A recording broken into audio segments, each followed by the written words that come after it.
All right, what's up, guys? Today we're going to be talking about the cardiac cycle. I drew it out, hopefully, to help us kind of visualize a little more so you don't have to watch me draw it the whole time. A few things kind of to explain. This blue line up here, this is going to represent aortic pressure. These dashed lines are different stages. This orangish brown is ventricular pressure, and this light blue is ventricular volume. But there could be, we could put another one on there for your ECG. We'll kind of talk about that a little bit. So let's start talking about the phases, and then we'll talk about these lines. So right here, you have your isovolumic contraction.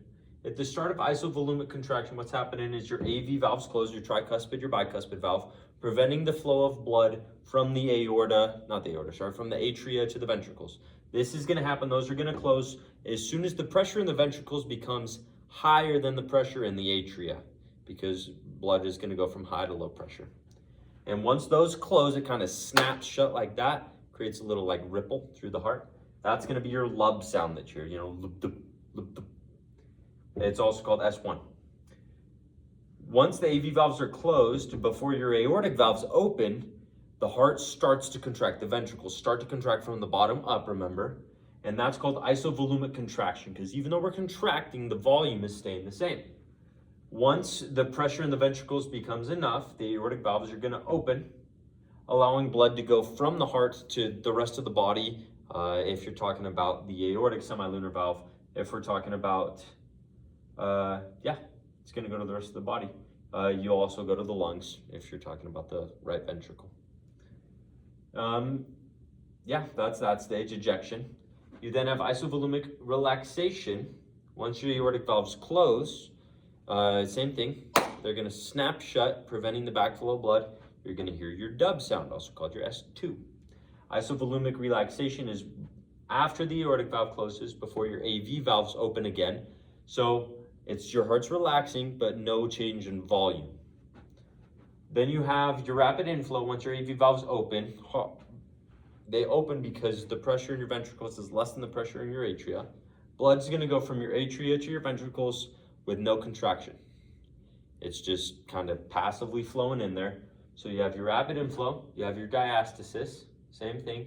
Then once they're about 70-80% full, your atria is going to contract just a little bit, kind of to top off the ventricles with that last little bit of blood. So that's your atrial systole.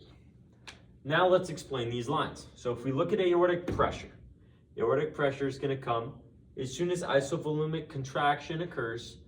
You're not going to have any change in aortic pressure because nothing's happening to the aorta yet. As soon as these aortic valves open, you have your ejection, so blood's flowing through the aorta, pressure is going to rise, and then it's going to start to drop as we get ready to close the aortic valves. When these close, they're going to snap shut, just like we said.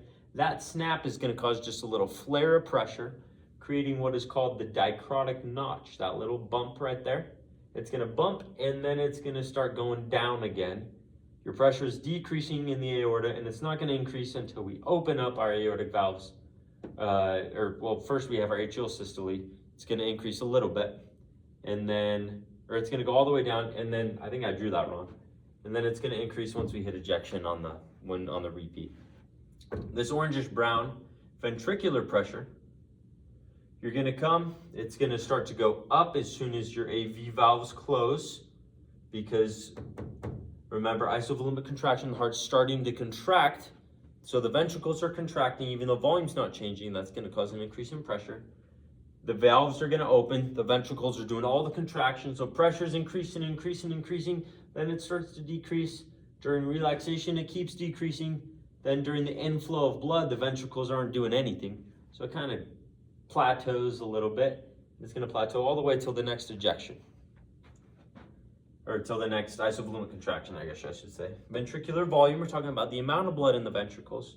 It's going to go and it's going to be chilling, and then as soon as it starts to contract, it's going to stay the same through isovolumic contraction, and then, so I should have drawn that a little further. And then as soon as ejection starts, the ventricles are losing blood, and then it starts to kind of plateau because they don't have any more blood to give. And then during inflow of blood, it goes up and it keeps going up and it keeps going up, and then it slows down, but it goes up because atrial systole. And then as soon as you hit ejection again, it's gonna tank. If you look at ECGs on here, you could see your R wave is gonna be about right here. Remember your QRS complex, that's ventricular contraction, depolarization.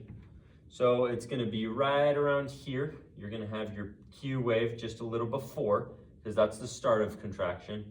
Your R wave and your S wave are gonna be here. Then T wave is your repolarization, so it's gonna be over here. That's about everything.